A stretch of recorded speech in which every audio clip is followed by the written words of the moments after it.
दोस्तों, आज हम क्लास 10th का क्वेश्चन नंबर 3 लेके आए हैं, जो कि हमारी प्रश्नावली 8.2 का है, यानी कि लेसन नंबर 8 का है। इसको कैसे सॉल्व करते हैं जरा ध्यान से समझिएगा। ठीक है दोस्तों, कैसे करते हैं वीडियो पे बने रहें, वीडियो को स्किप ना करें। ठीक है दोस्तों, तो आप मुझे जानते हैं, मेरा नाम है साकेत और आप देख रहे हैं मेरे चैनल Pi20। चलिए शुरू करते हैं। चैनल पर पहली बार आए, चैनल को सब्सक्राइब करें, लाइक करें और शेयर जरूर करें वीडियो को। बेल आइकन को जरूर प्रेस करें जिससे कि नया नोटिफिकेशन आपको तुरंत मिले। ठीक है दोस्तों, तो कैसे करेंगे देखिएगा। हमारे पास क्वेश्चन नंबर 8 दे रखा है, यदि tan a + b बराबर √3 है और tan a - b बराबर 1/√3 है, तो कह रहा है 0 a + b < 90 है, a > b, यानी कि a का मान जो है b से बड़ा है हो तो a और b के मान ज्ञात कीजिए। तो सबसे पहले आपको ऐसे सवाल को करने के लिए आपको टेबल अच्छी तरह याद होनी चाहिए। मैं पहले सवालों में भी आपको बता चुका हूँ, टेबल आपके सामने बनी हुई है, इसको आप अच्छी तरह याद कर लीजिएगा। जब इस टाइप के सवाल यहाँ पे आप आसानी से कर सकते हैं। तो कैसे करेंगे ध्यान से देखिएगा। जैसे हमारे पास यहाँ पे tan a + b बराबर √3 दिया है। अब tan यहाँ पर है तो tan यहाँ पे भी होना चाहिए। तो √3 का मान देखेंगे tan में कितने का होता है। तो देखिए tan हमारा ये रहा, tan में √3 देखिए मान हमारा ये है, तो tan में √3 मान हमारा 60 का है। तो हम क्या लिखेंगे इसकी जगह पे, इसकी जगह पे tan 60 लिख सकते हैं। क्या लिख सकते हैं? tan 60। तो यहाँ पे हम क्या लिखते हैं, इसको tan 60 लिखते हैं। तो सबसे पहले हम क्या लिखते हैं, समीकरण लिख लेते हैं। हमारे पास जो समीकरण दे रखी है, देखिए tan a + b बराबर कितना √3 दिया है, और दूसरा समीकरण मैं इधर लिख लेता हूं। यह हमें दे रखा है tan a - b बराबर कितना दे रखा है, 1/√3 दे रखा है। ठीक है, तो पहले हम इस समीकरण की बात करते हैं। मैंने अभी आपको बताया कि tan में जो हमारा मान है वो कितना है, tan √3 जो है कितने का मान है, 60 का। तो यहाँ पे लिखेंगे हम सिर्फ 60 लिख सकते हैं, tan 60। देखिए हमारे पास ये लिखा tan a + b बराबर कितना, ये लिख दिया हमने यहाँ पे tan 60। तो tan से tan हट जाएगा, तो a + b बराबर कितना होता है, 60 डिग्री, यानी कि हमारे पास ये समीकरण 1 हो गई। ऐसे ही 1/√3 हमारा tan में कितने का मान होता है वो देख लेते हैं।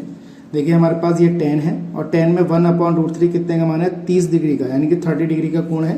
तो इसकी जगह हम यहाँ लगा देते हैं tan 30। तो यहाँ पे देखिए tan a - b बराबर हमारे पास यहाँ लिख दिया हमने tan 30 डिग्री। tan से tan हट गया तो हमारे पास क्या बचा, a - b बराबर 30 डिग्री आ गया। समीकरण नंबर कितना आ गया, 2 आ गया। ठीक, अब a + b और a - b हमारे पास 2 समीकरण है। अब इन दोनों समीकरण को सॉल्व कर लेते हैं हम। देखिएगा, समीकरण 1 व 2 को हल करने पर, तो हल कर लेंगे हम। अब वो आपके ऊपर डिपेंड है आप कौन से तरीके से हल करें। फिलहाल तो हम इसको विलोपन विधि से हल करेंगे। आप चाहें तो प्रतिस्थापन से भी हल कर सकते हैं, लेकिन इतना समय खराब करने की जरूरत नहीं है। आप इसको आसानी से विलोपन विधि से ही करें, क्योंकि हमें तो a और b का मान ज्ञात करना है। यहाँ पे कोई लिखा थोड़ी ना है कि किससे कौन सी विधि से करिएगा। तो देखिए विलोपन विधि में हम क्या करते हैं, ये b प्लस का ये माइनस का तो कैंसिल हो जाएगा। अब हमारे पास a और a, तो चिन्ह भी चेंज करने की जरूरत नहीं है, तो हमारे आराम से ही कट गया। a और a कितना हो गए, हमारे 2a हो गए। ये हमारा कितना हो गया, 60 और 30 कितना हो गया, 90 डिग्री हो गया। तो हमारे पास ये जो 2a बराबर इतना आया, तो इसको हम क्या लिख सकते हैं, a बराबर 90/2 लिख सकते हैं। ये कैंसिल हो जाएगा हमारे पास, तो कितना आएगा, 45 डिग्री। तो यानी कि हमारे पास a की जो वैल्यू आ गई वो कितनी आ गई, 45, यानी कि 45 डिग्री आ गई। a का कोण हमारा 45 डिग्री आ गया। अब हम क्या करते हैं, दूसरी समीकरण में मान लगा देते हैं यहाँ पर, जिससे कि हम क्या करें, b का मान ज्ञात कर सकते हैं।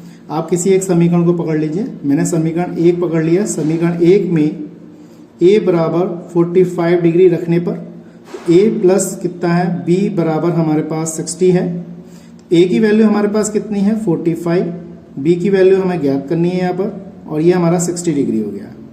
तो b बराबर 60 माइनस का 45 डिग्री, और b बराबर कितना आ गया, इसमें से घटाएंगे तो 15 डिग्री हो जाएगा। तो b का मान कितना आ गया, 15 डिग्री हो गया। तो मैं समझता हूँ आपको अच्छी तरह समझ में आ गया होगा a का मान और b का मान। ठीक है, इस तरीके से हमने यहाँ पे ज्ञात कर लिया।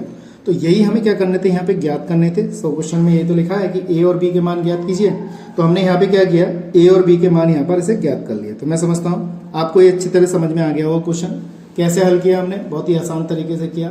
और इसके अलावा कोई दिक्कत हो तो मुझे कमेंट बॉक्स में बताइएगा, और कमेंट जरूर करिएगा, जिससे कि हमें पता चले कि आपको हमारा वीडियो कैसा लगा, किस टाइप का लगा, आपको समझ में आया नहीं आया। ठीक है दोस्तों, तो आज के लिए इतना ही। नेक्स्ट वीडियो मिलेंगे क्वेश्चन नंबर 4 के साथ। जय हिंद, वंदे मातरम।